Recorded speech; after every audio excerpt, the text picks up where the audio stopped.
Kalau BPJS, karyawan BPJS, pejabat BPJS kalau sakit pakai BPJS atau pakai apa? Ini BPJS kesehatan itu sifatnya wajib. Jadi kami wajib dan kami adalah peserta BPJS, ya.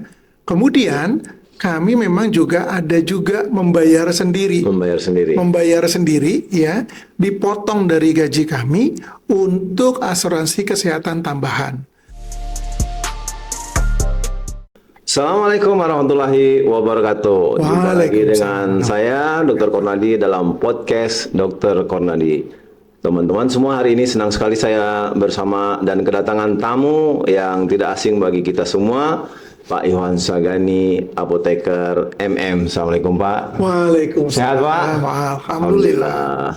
Alhamdulillah. Kita berbicara tentang kesehatan dan seputar kehidupan, dan kita kali ini berbicara karena tamu kita Kepala Cabang Kantor Cabang BPJS Cabang Cibinong, dan kita berbicara seputar BPJS. Sebagaimana Undang-Undang Nomor 40 Tahun 2004 bahwa Sistem Jaminan Sosial Nasional, dan dalam hal ini penyelenggaranya adalah BPJS, Badan Penyelenggara Jaminan Sosial Kesehatan. Kali ini kita memperdalam dan mudah-mudahan memberikan edukasi buat kita semua terkait dengan BPJS maupun pelayanannya maupun providernya. Baik, Pak, silahkan memperkenalkan diri. Baik, terima kasih Dr. Kornadi. Saya perkenalkan diri, saya Muhammad Ikhwan Syagani.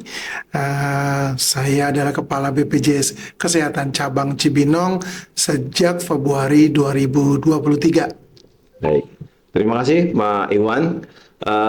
Sebagaimana kita ketahui Pak Iwan, bahwa kepesertaan BPJS menjadi hal yang sangat penting. Betul. Dan itu merupakan salah satu sumber pendanaan dari BPJS, bahkan yang paling penting, ya kan? Ya, ya. Jadi bisa nggak Pak dijelaskan siapa saja yang wajib menjadi peserta BPJS Kesehatan ini sesuai dengan regulasi peraturan perundang-undangan kita? Baik, terima kasih Dr. Kor. Yang pertama, menurut Undang-Undang 40 tahun 2004 tentang SJSN tadi, Dr. Kornadi udah ngomong, dan Perpres nomor 82 tahun 2018 tentang jaminan kesehatan, bahwasanya setiap orang Indonesia, setiap warga negara wajib menjadi peserta JKN.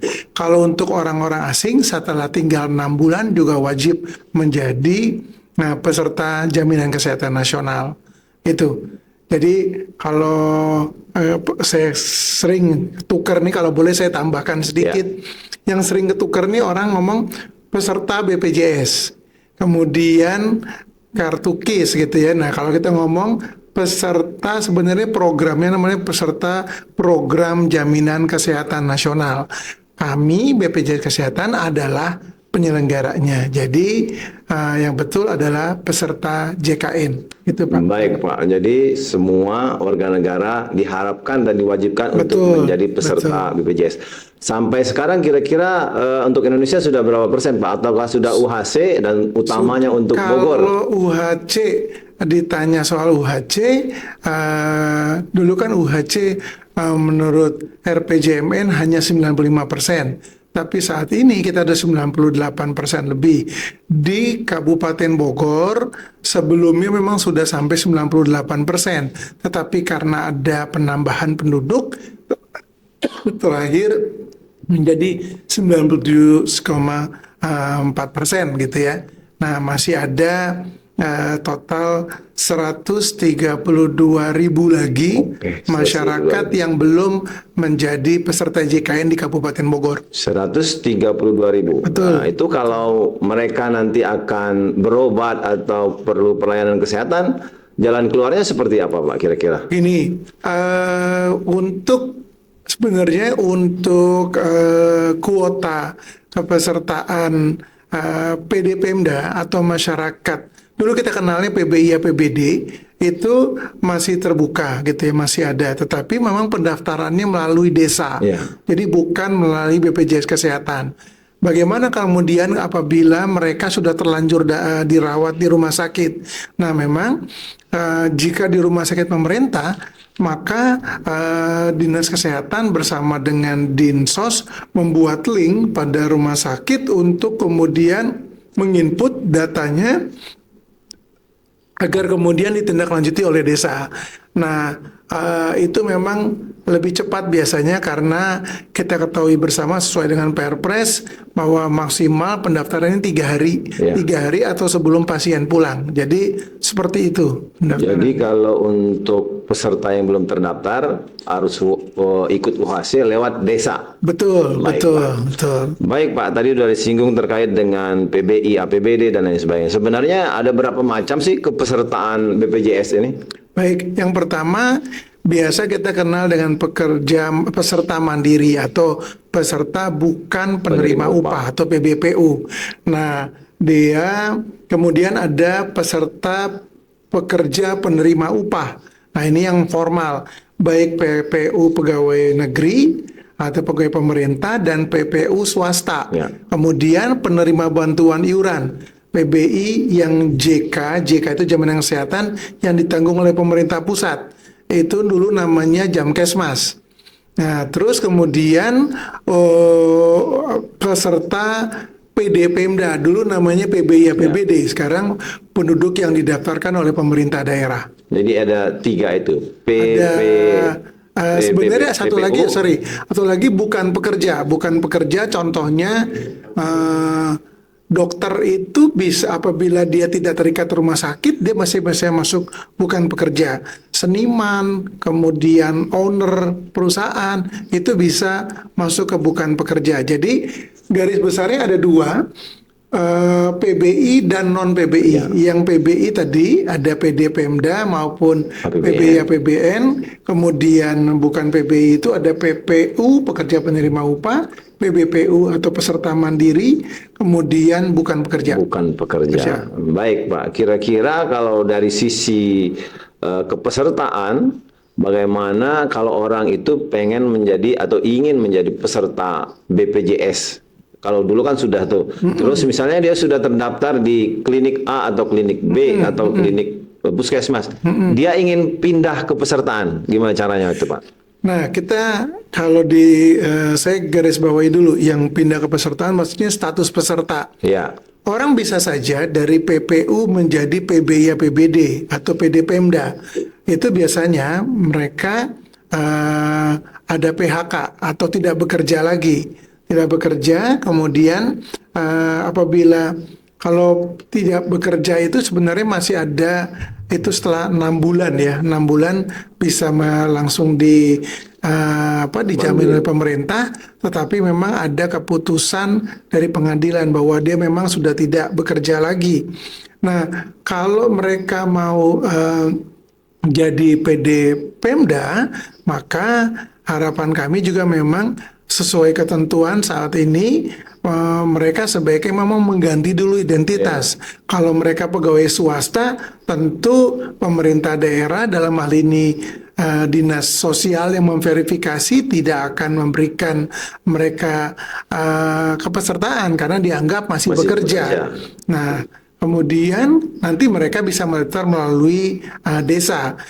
Sebaliknya juga dari PD Pemda tadi yang ditanggung oleh pemerintah daerah ternyata kemudian bekerja gitu ya. Mereka mendapatkan kesempatan bisa bekerja, mereka tentu dijamin oleh perusahaan. Nah, terus juga apalagi PD Pemda kemudian dia saya udah mampu nih, udah bisa membiayai diri sendiri. Kemudian mau menjadi peserta mandiri bisa. Karena PD Pemda itu kan hanya kelas 3. Iya. Sedangkan kalau dia mandiri, aku mau kelas 2 atau kelas 1, silakan, itu bisa. Itu. Baik, jadi berarti ada proses pembayaran. Kira-kira berapa mekanisme proses pembayaran, dan kalaupun nanti misalnya telat bayar, apa sanksi yang diberikan atau diterima oleh para peserta ini? Oke, yang pertama soal iuran dulu saya sampaikan. Iuran itu kalau misalnya pekerja bukan menerima upah atau bukan pekerja, itu kelas 1-nya 150.000 per orang per Ya, bulan. 100. Kelas 2 itu 100.000 per orang per bulan, dan kelas 3 sebenarnya 42.000 per orang per bulan. Tetapi yang dibayarkan oleh peserta mandiri adalah 35.000. 7.000 disubsidi oleh pemerintah pusat, 3.200 dan 2.800 3.200 betul, dan 2.800 disupport oleh pemerintah daerah. Oleh karena itu yang kelas 3 itu mandiri kita kenal juga dengan kelas subsidi dan tidak boleh naik kelas. Oh, jadi kelas 3 tidak bisa naik kelas. Untuk yang karena ada mandiri subsidi nggak itu, bisa, ya. karena memang mereka peserta subsidi, Ya. mereka masih dibayarkan. Kemudian pembayaran itu maksimal tanggal 10 setiap bulan. Kalau kemudian mereka terlambat bayar, maka kartunya nonaktif. Nah, sekaligus saya sampaikan, ini yang paling penting. Kalau kartunya nonaktif, kemudian lewat dari kemudian mereka baru membayar setelah nonaktif, maka apabila peserta tersebut mendaftarkan kembali dan mau mendapatkan pelayanan rawat inap, maka dikenakan denda pelayanan rawat inap. Denda pelayanan rawat inap ini yang sering jadi masalah. Kadang-kadang peserta tuh nunggu, udah deh aku udah sehat nih, nggak mau bayar. Kadang bisa sampai 10 bulan, kadang bisa lebih dari setahun gitu ya. Nah, nanti akan kena denda pelayanan rawat inap itu besarannya adalah 5% dikali bulan tertunggak maksimal 12 bulan dikali tarif inasi bijis. Inasi bijis itu yang di rumah sakit. Ya. Maksimal denda pelayanannya adalah 30 juta rupiah. Jadi memang harapan kami jangan menunda pembayaran iuran gitu. Oleh sebab itu memang kami juga memberikan kemudahan untuk melalui mekanisme potong iuran dari perbankan gitu ya.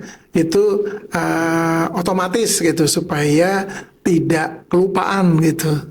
Jadi pesannya jangan sampai telat bayar, Jangan Pak, sampai supaya telat nggak bayar, kena denda pembayaran rawat inap. supaya nggak pertama tidak terkena kendala pada saat mau mendapatkan pelayanan, dan denda pelayanan rawat inap Yang jikalau lumayan memang besar. rawat inap. Baik, Pak. Terakhir terkait dengan kepesertaan ini, yang sering lupa oleh kita adalah tentang bayi yang baru lahir. Nah, itu gimana tuh, Pak? Bayi baru lahir itu harus didaftarkan maksimal 28 hari semenjak lahir. Kemudian setelah itu, nah itu masih pakai namanya bayi nyonya dulu. Ya. Tapi setelah 28 hari sampai maksimal 3 bulan gitu ya, itu diganti namanya. Nah, yang sering terjadi nih, masyarakat kita sering abai dalam mengurus data kependudukan. Jadi anaknya nggak diurus-urus tuh, masih bayi nyonya, padahal kan sebenarnya tinggal diganti. Iya. Dia bisa datang, nanti misalnya anak itu udah punya nama, digantilah menjadi nama anak tersebut, bukan bayi nyonya lagi gitu. Nah, kalau dia terlambat mendaftarkan, karena bayi ini kan mestinya udah langsung aktif, dia akan kena tuh denda juga. Karena apa? Dia tidak didaftarkan oleh orang tuanya. Jadi hati-hati, sebaiknya memang bayi baru lahir segera didaftarkan gitu ya. Karena memang kita sudah memberikan kemudahan di rumah sakit. Itu rumah sakit akan memberikan edukasi kepada rumah sakit dan vaskes ya, bahwa ayo didaftarkan, kemudian nanti berikan kemudahan juga mereka yang membantu ngurus gitu ya. Nah, nanti mereka punya link, mereka mendaftarkan. Nah, gitu tuh. Kalau yang di vaskes pertama pun, puskesmas juga kami udah berikan kemudahan juga, memberitahukan kepada peserta untuk mendaftarkan anaknya gitu ya. Jadi sekarang vaskes pertama pun sudah mengingatkan peserta tersebut. Baik, jadi jangan lupa urus data kependudukan Betul, dan daftarkan bayi baru lahir Anda Ya. sebelum terlambat. Betul. Kalau sudah terlambat kena denda. Denda lagi. Baik Pak Iwan, kita lanjut ke fokus kita tentang pelayanan kesehatan baik di FKTP maupun FKRTL. Ya. Kira-kira sebenarnya kalau berdasarkan peraturan BPJS, apa saja sih sebenarnya yang dijamin di fasilitas kesehatan tingkat pertama? Baik, yang pertama kalau di Vaskes tingkat pertama itu tingkat pertama itu saya perlu jelaskan bahwa ada puskesmas, ada klinik, ada dokter keluarga, praktek perorangan atau praktek mandiri. Nah, itu yang ditanggung ada di sana ada pemeriksaan dan pengobatan umum.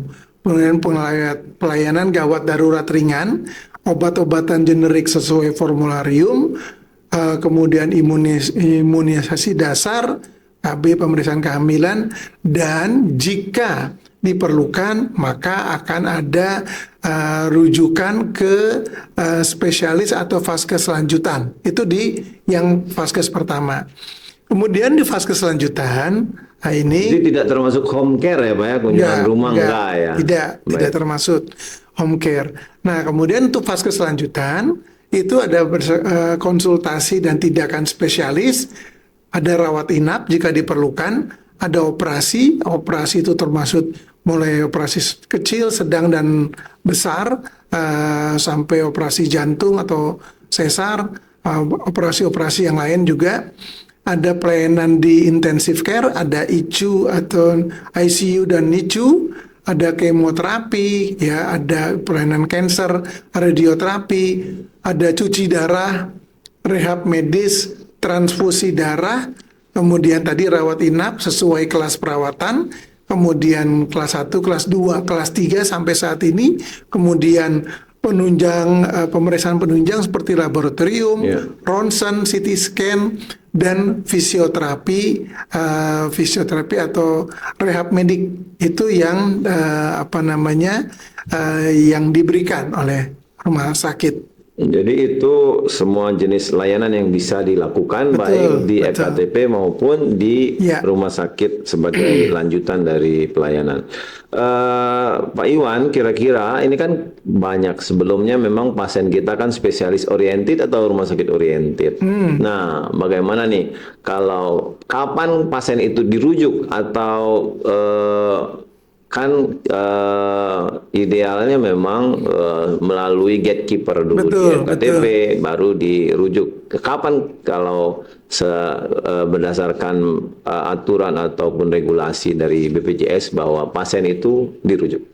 Sebenarnya soal rujukan itu bukan diatur oleh BPJS. Sebelumnya ada rujukan dari kementerian itu aturannya dari kementerian tentang rujukan berjenjang. Tapi sebelumnya saya perlu sampaikan bahwa sebenarnya dari ID kalau nggak salah ada 144 jenis penyakit yang sebenarnya bisa dilayani di vaskes pertama. Kami memegang itu. Jadi berdasarkan aturan kedokteran dasar bahwa ada 144 jenis penyakit yang semestinya bisa dilayani dulu oleh vaskes pertama. Oleh sebab itu, apabila nanti vaskes misalnya di vaskes pertama nggak care, udah deh daripada pusing aku rujuk aja. Nah kemudian bisa juga selain vaskes peserta nih yang biasanya dok saya mau minta dirujuk gitu, rujukan atas permintaan sendiri, bukan atas indikasi medis, tidak ditanggung oleh BPJS Kesehatan oleh JKN. Nah jadi biarkan dokter dulu yang memeriksa di vaskes pertama. Jika memang kebetulan harus dirujuk, maka dia akan dirujuk secara berjenjang. Berjenjang seperti apa? Kalau di sini kan tidak ada rumah sakit kelas D. Ada klinik utama jadi ada klinik utama jantung paru kan di sini. Bukan, ada juga klinik klinik utama yang punya Pemda.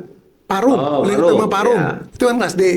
Nah, itu bisa, tetapi sebelumnya memang setelah itu bisa dirujuk ke rumah sakit kelas C. Jika rumah sakit kelas C tidak bisa menangani, barulah kemudian dirujuk ke rumah sakit kelas B. Kelas B contohnya di mana aja? Kalau di Kabupaten Bogor ini 4 rumah sakit RSUD RSUD. itu udah kelas B. Yang lainnya adalah rumah sakit swasta, contohnya Sentra Medica, Eka Hospital, kemudian eh, itu ya Sentra Medica dan Eka Hospital. Itu jika kemudian tidak ada untuk pelayanan ini, dia perlu memerlukan pelayanan yang lebih spesifik lagi, yang subspesialis, yang tidak bisa dilakukan di sini, maka kalau perlu dirujuk ke rumah sakit kelas A. Kelas A contohnya Fatmawati, Cipto, terus rumah sakit Hasan Sadikin, itu contohnya. Baik. Tipe B termasuk Gunawan tadi ya dok Pak? Gunawan Parto Widakdo secara rumah sakit khusus dia sebenarnya Tipe A. rumah sakit kelas A, Ya. tetapi dia lebih khusus ke paru gitu. Baik, atau misalnya begini, pasien itu sudah dikelola, diperiksa, masuk dari 144 tadi yang harus dikelola di FKTP. Tetapi memang misalnya kalau aturannya kan TICC ya. Nah, Ya, TACC ya, yang time, age, comorbid, dan complication. Nah, itu yang betul. memang harus diisi untuk melakukan rujukan. Baik Pak, kira-kira dalam sisi pelayanan ini ada standar mutu yang harus jadi arahan oleh BPJS maupun sistem akreditasi. Kalau di nasional kita berarti akreditasi kan. Betul. Yang kedua mungkin kalau untuk kerjasama kredensial maupun memperpanjang kerjasama ataupun kerjasama yang baru. Ya, jadi BPJS Kesehatan itu melaksanakan ketentuan juga dari Kementerian Kesehatan, ada standar-standar vaskes yang harus dipenuhi. Ya. Nah, kalau kita mau bekerja sama, tidak sebelumnya kami melihat dulu sekarang, kami melihat zonasi. Oh, zonasi apakah di daerah tersebut itu sudah cukup atau tidak, terutama untuk vaskes pertama. Kalau cukup berarti kecil belum. kemungkinan. Ya, artinya gitu. Alias Makanya zona gini. merah. Makanya ini ada kaitannya sama itu, saya suka menyampaikan kepada calon-calon Yang investor kerjasama. dan kami juga bicara juga dengan kemarin kami barusan juga bicara dengan melibatkan Dinkes, kemudian Persi dan Arsi. Jadi kita ngebuat itu dan kita buat zonasi. Asklin. Daerah-daerah mana saja ya Asklin yang sebaiknya ditambah, daerah mana yang kemudian memang sudah penuh gitu ya. Nah, jika memang dia bisa dilakukan kerjasama, maka kita baru melakukan credentialing namanya. Credentialing itu kita melihat bahwa apakah mereka memenuhi sarana, kemudian sumber daya manusianya cukup, kemudian ketentuan-ketentuan lainnya ditetapkan. Contoh misalnya kalau mereka mau membuka layanan hemodialisa, maka ada ketentuan dari Persatuan Nefrolog Indonesia gitu ya, Pernefri gitu ya. Kemudian kalau nanti radioterapi segala macam ada ketentuan dari Batan dan segala macam, itu memang harus kita lihat. Nah, itu kemudian setelah itu kita memastikan bahwa vaskes itu memenuhi janji layanan gitu. Nah, janji layanan itu ada, nanti saya coba jelaskan, tetapi gini, kita menjaga mutu itu kita melihat dari kita sering melakukan monitoring evaluasi. Monitoring evaluasi itu misalnya kita lihat rasio rujukannya gimana. Ya. Ini apakah vaskes ini melayani dengan baik atau dia main asal rujuk aja. Kemudian rasio rujukan non spesialistik tadi dari 144 jenis penyakit, apakah dia meraksa atau langsung dirujuk. Kalau rujukannya ternyata enggak spesialistik, maka kita akan memberikan feedback dan akan ada penilaian yang berdampak kepada pembayaran. Kalau di vaskes pertama kita namakan kapitasi kepada vaskes bersama tersebut. Kemudian kita juga melakukan kunjungan ke vaskes. Pada saat itu kita lihat pelayanannya seperti apa gitu ya, dan tentu ada penilaian tingkat kepatuhan fasilitas kesehatan tadi, sama review fungsi pelaksanaan PIPP. PIP itu pemberian informasi dan penanganan pengaduan di rumah sakit. Jadi kita lihat nih petugas di rumah sakit gimana merespon terhadap keluhan, gimana mereka menjawab pertanyaan-pertanyaan dari peserta, seperti itu gitu. Terkait pelayanan ini rasanya kurang abdol kalau saya tidak menyampaikan kaitan dengan KBK, Pak. Iya, Aplikasi berbasis komitmen. Ya, yang betul. pertama tentang angka kontak, Betul. yang kedua dengan rujukan spesialistik, yang ketiga tentang rasio penyakit kronis terkendali. Betul. Nah, ini biasanya kalau tidak sampai target kan untuk FKTP dikurangin, Betul, tuh, Pak. betul. Nah, itu kalau kira-kira dalam waktu dekat akan ada perubahan nggak, Pak? Sementara ini itu masih kita pakai ya, belum ada rencana penyesuaian. Karena gini, kami sih berharap walaupun itu ada prosentase ya, ada yang bisa sampai 100%, Iya. kemudian 95 dan 90%. Kadang-kadang gini, saya berbicara dari sisi Vaskes, saya bilang, Dok nggak sayang kehilangan 10% gitu dari situ. Kalau dokter benahi ini, maka dokter bisa mendapatkan 10%. Kalau misalnya jumlah pesertanya, let's say 10.000. 10.000 kalau misalnya dapat itunya 10.000 per orang, maka dia dapatnya 100 juta. Kalau 10%-nya, maka itu 10 juta. Makanya saya bilang, yuk dilihat lagi apa sih kendalanya. Pertama bisa jadi karena mereka memang berikan layanan, tetapi mereka nggak nginput, nggak menginput. Nah kalau kayak gitu, kalau kira-kira orangnya nggak ada, cari orang, bayar tuh orang, karena sebenarnya dari selisih itu bisa buat ngebayar orang menginput. Kemudian, nah kaitannya memang karena ini juga merupakan penilaian dari Dinas Kesehatan, maka kami pun juga bersinergi dengan Dinas Kesehatan memastikan tuh bahwa ternyata rasio rujukan juga diperiksa tuh sama Dinas Kesehatan. Rasio rujukan non spesialistik 144 jenis penyakit tadi juga dinilai sama itu kesehatan. Dan rasio prolanis, penyakit kronis terkendali itu untuk penyakit diabetes dan hipertensi. Nah, di beberapa vaskes, di klinik segala macam udah bagus. Mereka ngebuat tuh pertemuan rutin. Ada senam sehat, kemudian ada penyuluhan kesehatan gitu. Sebenarnya kan gini, kalau orang semakin ngerti tentang kesehatan, tentu dari sisi itu lain orang nggak sering berobat. Maka ya di situ tadi peran gatekeeper dari vaskes pertama untuk mengedukasi pesertanya gitu. Dalam hal ini merupakan pelayanan promotif preventif, jadi mencegah, tidak mengobati gitu. Baik, terakhir terkait dengan pelayanan ini, sebentar lagi dengar-dengar akan ada perubahan tarif, Dok, untuk rumah sakit dari INA CBJS menjadi INA DRG. Ya, terkait sama itu saya belum bisa berbicara banyak karena memang ini kaitannya sama KRIS ya. Dan penyesuaian iuran adalah siapapun pemimpinnya itu merupakan satu isu yang paling strategis bagi JKN gitu.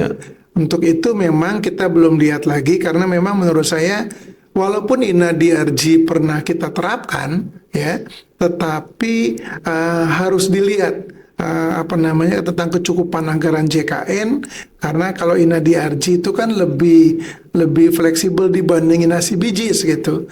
Pertanyaannya adalah jika kita menganut sistem itu lagi, cukup nggak nih anggaran JKN gitu ya? Karena kan pemerintah juga kalau memang tidak cukup anggaran JKN, ada kewajiban pemerintah untuk tanda kutip nih memberikan subsidi terhadap program JKN. Gitu. Baik, karena tadi udah disinggung tentang KRIS, ya, Kira-kira ini akan diberlakukan atau diterapkan nggak Pak kira-kira?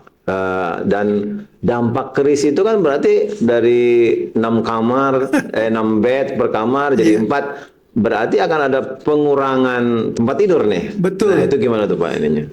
Nah, kalau kris sebenarnya kami juga seperti saya sampaikan tadi, kami menunggu ketetapan dari pemerintah. Walaupun Pak Menteri Kesehatan sudah menyampaikan bahwa menunda pelaksanaan kris ini. Tetapi kalau dari BPJS Kesehatan sebenarnya kami itu paling tidak melihat kris itu kan singkatan dari kelas rawat inap standar. Kami tidak melihat berapa jumlah bednya, tapi kami concern terhadap standarnya. Ya. Nah, standarnya itu ada 12 kriteria. Jadi sebenarnya bagus kris itu untuk pemenuhan standar. Nah, soal bednya berapa segala macam kami serahkan pada pemerintah. Soal terkait dengan iuran, oke, kami serahkan pemerintah. Walaupun memang tidak bisa dipungkiri bahwa dengan penerapan kris tentu ada pengurangan nih, pengurangan tempat tidur di rumah sakit. Sekedar gambaran di Kabupaten Bogor itu kemarin pernah kita lihat bersama-sama dengan Dinkes itu masih kurang 2.000 tempat tidur. Saat ini existing ya. Kalau misalnya di kris bisa dibayangkan itu berkurang lagi tuh. Nah, berkurang lagi. Tetapi seperti saya sampaikan di awal tadi bahwa kami concern terhadap standarnya itu tadi ada 12 kriteria kan yang ditentukan sama pemerintah kris itu. Nah, jadinya kalau emang itu diterapkan, kami sudah menerapkan itu pada saat kami credentialing. Contoh, ventilasi udara minimal 6 kali pergantian, pencahayaan diatur, kemudian tersedia nakas per bed, jarak antar tepi bed. Biasanya kan dulu rumah sakit empuk-empukan tuh. Nah sekarang antar tepi bed itu diatur jadi 1,5 meter. Ada kamar mandi dalam ruang ranap gitu ya. Kemudian ada outlet oksigen gitu. Nah itu yang kami cek tuh pada saat kami melakukan re-credentialing gitu. Jadi intinya bahwa kris itu yang di-concern adalah standarnya, tetapi kapan diberlakukan kris? Kami ngikut aja, karena sebenarnya ini masih ada pembahasan ya. Ada 4 opsi skema. Pertama, tetap kelas 1, kelas 2, kelas 3 dengan maksimal bed per kelas sesuai kondisi existing. Existing artinya existing setelah kami credentialing menggunakan 12 kriteria tersebut. Kemudian dibagi 2 kelompok kelas. Kelas A 2 bed, kelas B 4 bed. Nah, yang nomor 2 ini revolusi iuran sebenarnya. Kemudian tetap kelas 1, kelas 2, 3, tapi yang tadi yang Dr. Koro disampaikan, kelas 1 maksimal 2 bed, kelas 2 maksimal 3 bed, kelas 3 maksimal 4 bed. Dr. Koro bisa bayangkan, sama semua Bapak Ibu bisa bayangkan berapa jumlah bed yang akan tereliminasi gitu ya. Kemudian hanya 1 kelas. Tapi kalau hanya 1 kelas, wah ini yang pertentangannya luar biasa kemarin karena dari orang-orang yang dia biasa menempati kelas 1, kemudian mereka turun kelas. Nah, yang kelas 3 senang saja, tetapi kelas 3 itu kan pasti akan ada penyesuaian iuran yang cukup besar. Kira-kira pemerintah sanggup nggak membayari itu? Karena saat ini aja dengan yang ada sekarang banyak peserta yang menunggak nggak membayar iuran. Gimana kalau ada penyesuaian iuran yang cukup besar? Apalagi dengan PHK yang lumayan banyak nih. Betul.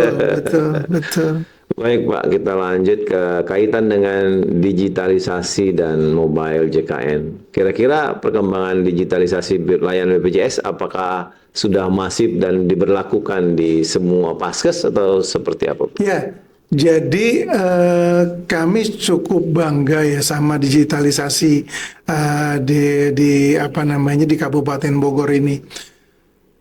Jadi kami mau mewajibkan peserta dan terus mendorong peserta untuk menggunakan mobile JKN. Kemudian di rumah sakit kita mendorong antrian online. Kemudian Kenapa kita antrian online kita itu kan? Karena gini, di rumah sakit itu sebenarnya perlu mengatur kuota orang yang berobat. Kenapa orang berobat itu perlu diatur? Karena menurut standar ID kalau nggak salah ya, yang satu orang itu dilayani 6 menit minimal. Nah, kalau misalnya pesertanya, let's say katakanlah dokternya praktek 5 jam misalnya, maka kalau dia 6 menit itu kan 10. berarti kan hanya kalau 5 60. jam 300 dibagi 6 dia bisa 50 orang ya. Iya. 50 orang gitu. 50 orang. Coba kita bayangkan kemudian ternyata orangnya itu nambah. Maka yang tadinya 6 menit bisa juga 3 menit. Bahkan juga akan sering orang Iya. ngomong, saya kalau itu datang nggak diperiksa Pak, cuman ditanya-tanyain gitu. Nah, kenapa kemudian terjadi hal gitu? Iya, karena memang peserta sendiri tidak komit dengan jadwal. Misalnya, ibu datang hari Senin ya kontrolnya gitu, jadi kesana udah diatur. Ternyata datangnya hari Selasa gitu, atau datangnya dia nggak buat kontrol, dia main datang aja ke rumah sakit. Nah, di situ tentunya itu mempengaruhi. Sama juga itu kan pintu masuk ke rumah sakit bisa juga dari rujukan ke FKTP ya.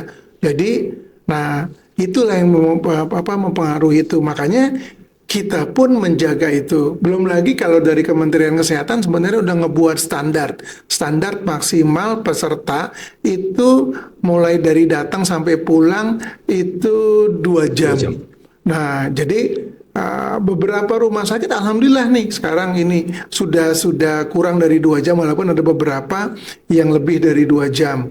Jadi kalau mungkin dulu Bapak Ibu sempat ngalamin antri sendal, antri aqua, botol aqua dijejer-jejer gitu ya, dari pagi datang pulang sore gitu, mau berobat JKN kudu cuti sehari. Nah, itu tidak akan terjadi lagi. Dan alhamdulillah sekarang pun sudah jauh lebih baik. Bahkan rumah sakit pemerintah banyak juga yang sudah di bawah 2 jam gitu. Baik, jadi digitalisasi ini walaupun pada awalnya luar biasa komplainannya, Betul. luar biasa huru-haranya, tapi pelan-pelan memang memberikan dampak yang luar biasa. Ya. Dari sisi ketepatan waktunya dan lain sebagainya, dan mulai dirasakan manfaatnya buat kita semua. Betul. Baik, Pak Iwan, ini pertanyaan yang saya kira penting juga saya tanyakan. Kira-kira apa saja sih Pak bentuk keluhan peserta penerima manfaat yang paling sering muncul? Baik, sebenarnya alhamdulillah sekarang ini keluhan-keluhan itu sangat jauh berkurang ya. Dulu yang kita concern itu kita kan udah ngebuat janji layanan gitu. Makanya janji layanan itu pun kita buat berdasarkan keluhan terbanyak.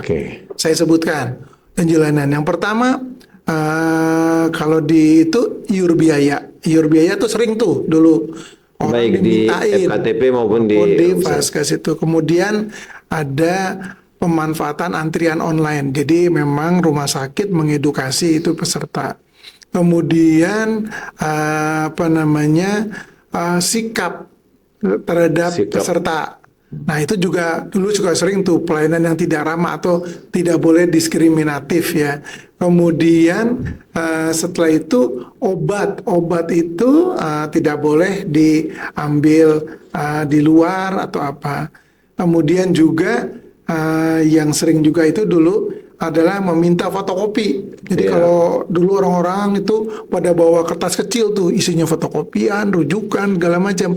Kalau sekarang karena sudah online segala macam, peserta cukup bawa KTP atau pakai HP aja tunjukin mobil JKN. Udah nggak perlu bawa yang lain gitu. Nah, itulah yang kemudian yang kita lakukan. Nah, itu kita lihat terus tiap bulan ya, kami bersama-sama seluruh bidang terkait dan Vaskes biasanya nanti kita lihat Vaskes yang tanda kutip nakal biasanya kita panggil. Maksudnya nakal ya Pak? Artinya gini, iur biaya, sering iur biaya, beli obat, kemudian sering dirujuk, tentunya pasiennya nggak dilayani, langsung dirujuk-rujuk aja. Nah, itu terdata ya Pak ya? Itu terdata. Bisa juga itu memang melalui kan gini, mereka kan bisa mengeluh ya, mengeluh iya. peserta melewat mobile JKN, melewat kantor cabang, melewat apa namanya Pandawa atau lewat WA gitu. Nah, itu kami tindak lanjuti. Terus di rumah sakit kan itu ada juga petugas BPJS Kesehatan. Cuma mohon maaf karena memang kami terbatas. Rumah sakit ini kan ada jumlahnya 26 rumah sakit ya. 5. Jadi kami sedangkan petugasnya hanya 5, jadi memang mobile tuh. Tetapi di setiap rumah sakit, nah ini yang perlu diketahui, itu ada poster petugas rumah sakit dan petugas BPJS, foto, nama, dan nomor handphone. Itu bisa dihubungi seandainya jika ada kendala. Nah, kenapa kemudian rumah sakit harus menempatkan petugasnya di sana juga sesuai dengan Undang-Undang Pelayanan Publik? Maka instansi atau organisasi yang memberikan pelayanan publik harus menyiapkan orang untuk memberikan informasi dan menangani pengaduan. Jadi bukan kami yang memasak, tetapi memang salah satu yang kami wajibkan di Vaskes lanjutan adalah mereka harus menempatkan orang di PIPP rumah sakit. Jadi kanalnya kalau ada keluhan ya bisa langsung melalui Mobile JKN, kemudian website, kemudian call center 165, kantor cabang. Nah, selain itu kami juga sebenarnya ada pelayanan mobile keliling, namanya BPJS Keliling. BPJS Keliling kami ke desa-desa sama BPJS Online. BPJS Online itu hampir sama kayak ke kantor, cuman layannya online. Jadi peserta datang berhubungan sama kami, dia pesertanya lewat tab atau apa, biasanya dengan puskesmas atau di kecamatan, itu nanti mereka itu terus mereka tunjukin, oke, Pak, Bu, apa yang bisa dilayani, sama seperti kayak kita berhadapan, nanti mereka tinggal menunjukkan, kemudian kita capture gitu ya. Jadi mereka nggak perlu datang ke kantor, mereka cukup ke kecamatan atau desa yang menyelenggarakan BPJS online bersama kami. Oh ya, satu lagi mall pelayanan publik. Tapi mall pelayanan publik karena mengeterbatasan kami dan jumlahnya relatif tidak terlalu jauh dari kantor cabang, maka kami cuma, mohon maaf nih, kalau nanti kepala dinas PTPSP mendengarkan hal ini, kami cuma itu menempatkan petugas hari Rabu dan Jumat gitu. Karena apa? Karena kami lebih fokus datang ke desa-desa dan ke puskesmas untuk BPJS keliling, karena itu lebih mendatangi peserta lah, lebih banyak yang terlayani. Biasanya kalau klinik atau paskes di WA sama BPJS ada komplain ini di capture tuh langsung itu kira-kira langsung ditindaklanjuti dan harus selesai dalam waktu berapa lama tuh Pak? Kalau itu biasanya gini, saya udah ngomong semua direktur rumah sakit dan itu. Kalau ada keluhan obat peserta bayar sendiri dan bukan kesalahan peserta, bukan mau-maunya peserta, wajib dikembalikan tuh. Saya langsung hubungin dosen direkturnya, dok, ada kejadian, tolong ditindaklanjutin, balikin tuh duit peserta. Biasanya langsung tuh. Nah itu, tapi kalau memang itu kan biasanya mereka maksimal, biasanya sih mungkin nanti kan dicek dulu ya kalau yang membalikan uang itu mungkin ada perlu proses ya 1-2 hari lah ya, biasanya langsung dikembalikan pada peserta. Kalau pesertanya belum pulang biasanya itu langsung dikembalikan pada peserta. Dan alhamdulillah selama ini juga rumah sakit komit ya, dan Vaskes juga komit, biasanya mereka menindaklanjuti kami, menindaklanjuti apa yang kami sampaikan. Pokoknya kalau sudah begitu harus diselesaikan. Ya, baik Pak Iwan. Langkah ke ini berikutnya adalah terkait dengan penyakit katastropik. Nah, ini hal yang penting dan menurut saya tindak lanjut dari penyakit katastrofik karena lumayan biayanya, mesti ada screening. Betul, Nah, betul. sekarang sampai sejauh mana Pak screening kesehatan yang dilakukan oleh Paskes di tingkat pertama dan apa tindak lanjut berikutnya kira-kira? Nah, ini screening mungkin kalau mungkin pendengar udah tahu kemarin tuh kan ada sebenarnya screening ini kami mendukung program pemerintah nih Cek kesehatan yang gratis. cek kesehatan gratis. Sebenarnya screening itu kalau mau beli JKN pada saat setiap tahun itu mereka harus melakukan screening. Ya. Nah, screening itu ada beberapa pertanyaan-pertanyaan. Sebenarnya yang dilakukan juga sama cek kesehatan gratis juga hampir sama kayak gitu. Jadi ada pertanyaan-pertanyaan memang mengarah nih orang kira-kira sakitnya apa. Ada misalnya, apakah contoh kalau gula misalnya, apakah Anda sering merasa lemas? Apakah Anda sering terbangun malam untuk buang air kecil? Apakah Anda sering merasa haus misalnya? Apakah Anda dan lain-lain tuh ada kebiasaan-kebiasaan pola hidup yang ditanya. Nah, jika dari pertanyaan-pertanyaan tersebut kemudian terindikasi bahwa mereka ada penyakit kronis, let's say gula, ya, diabetes dan hipertensi, maka mereka boleh tuh dari hasil itu menunjukkan berkunjung ke FKTP untuk menunjukkan bahwa dok, berdasarkan hasil screening saya itu kecenderungan diabetes atau kecenderungan hipertensi Ya. itu. Nah, itu mereka boleh sama kayak yang cek kesehatan gratis gitu. Baik, beberapa pertanyaan menjelang akhir ini Pak. Ya, Ada yang terlewat terkait dengan rujuk balik. oke. Kendalanya sampai sekarang kan belum optimal tuh Pak. Betul, Baik betul. dari pengelolaannya harus 75% dari yang terdaftar dan kita FKTP tidak mempunyai data untuk menghubunginya dan lain sebagainya, termasuk dengan obat yang biasanya dikomplain sama pasien. Betul.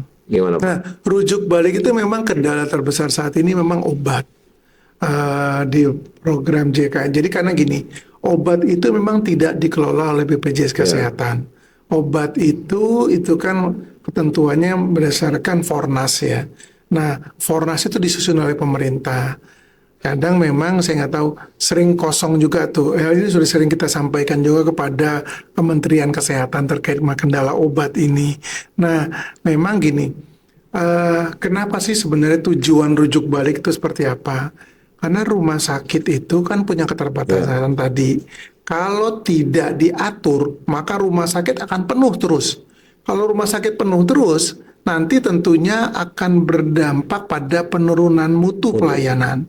Orang nunggunya lama, diperiksanya sebentar, kemudian orang jadi bolak-balik ke rumah sakit. Nah, rujuk balik itu sebenarnya gini, pasien-pasien yang kondisinya sudah stabil, sudah tanda kutip nih bisa dipulangin, itu dipulangin ke Vaskes pertama. Jadi nanti obatnya cukup diresepkan oleh Vaskes 1, kemudian setelah itu ngambillah di apotek yang ditunjuk gitu. Nah, itu kemudahannya supaya gini, kadang kan peserta itu nggak semua dekat dengan rumah sakit rumahnya, tapi peserta idealnya memang dekat dengan vaskes pertamanya. Jadi ngapain ke rumah sakit kalau misalnya udah bisa ditangani di vaskes pertama. Itu tujuannya rujuk balik.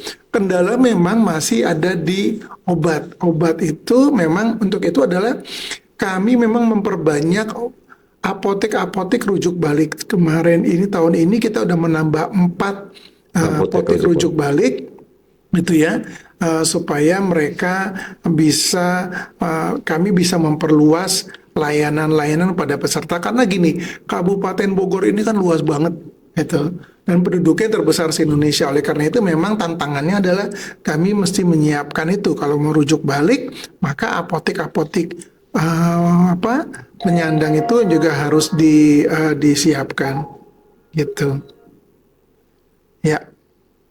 Baik, 3 pertanyaan terakhir. Kira-kira pesan Bapak agar masyarakat memanfaatkan BPJS secara optimal dan juga pesan buat mitra Paskes kita agar tetap patuh pada regulasi, tidak melakukan fraud, dan juga tetap bisa berkembang dengan baik?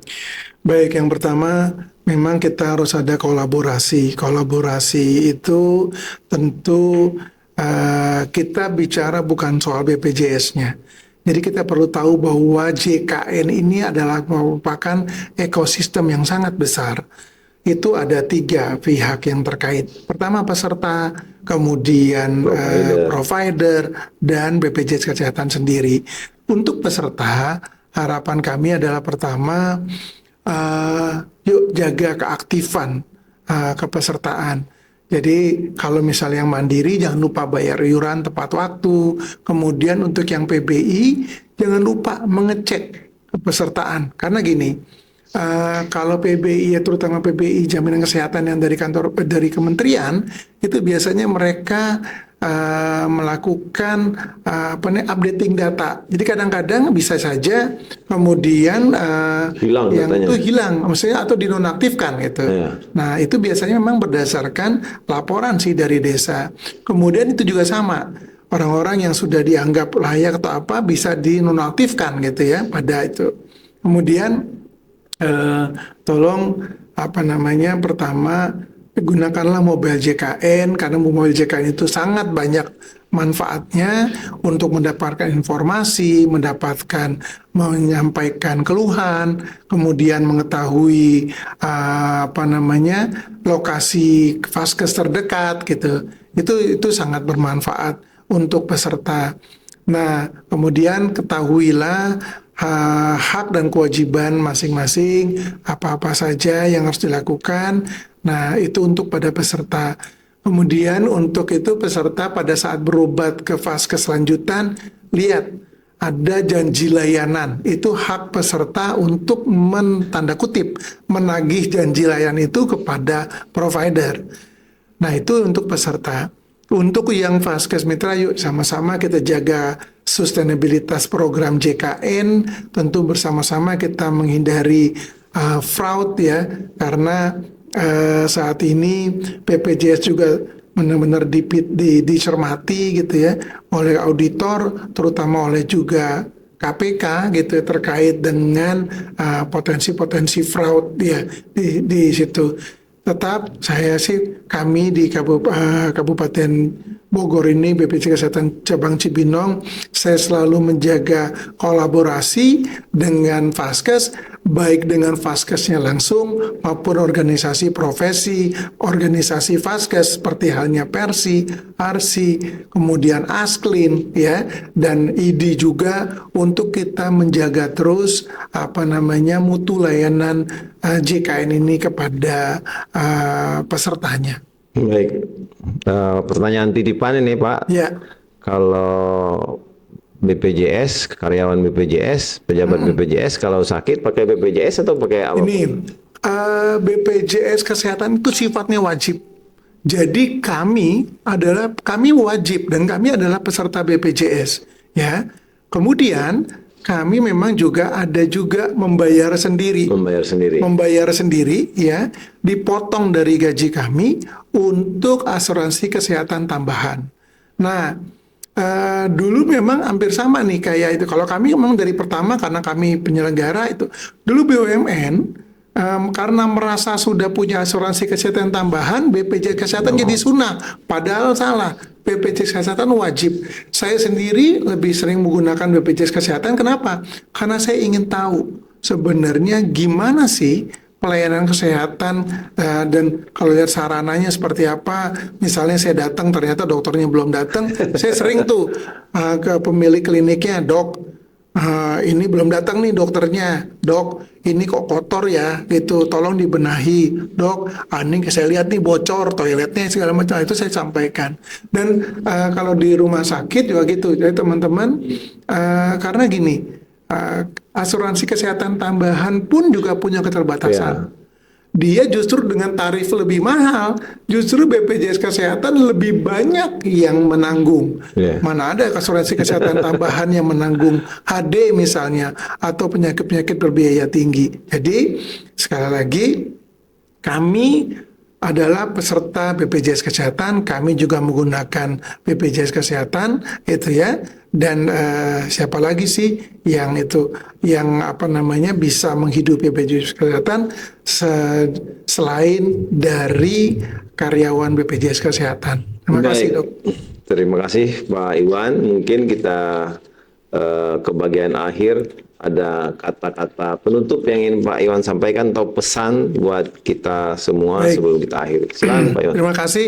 Yang pertama, mari kita jaga bersama sustainabilitas program JKN ini, karena memang program ini sudah sangat dirasakan manfaatnya untuk masyarakat. Sekedar gambaran, saat ini setiap hari, saya ulangi lagi, setiap hari itu tidak kurang dari 1,6 juta orang yang menggunakan JKN di seluruh Indonesia. Jadi itu memang sangat bermanfaat, dan harapan kami program ini bisa terus berlanjut melalui sinergi antara peserta melaksanakan kewajibannya gitu ya, kemudian provider memberikan pelayanan sesuai dengan mutu yang diharapkan, dan kami juga bisa memberikan pelayanan pada peserta dan berkolaborasi dengan Vaskes demi JKN yang kita cintai. Terima kasih, Dok. Baik, terima kasih Pak Iwan atas kehadirannya, dan mudah-mudahan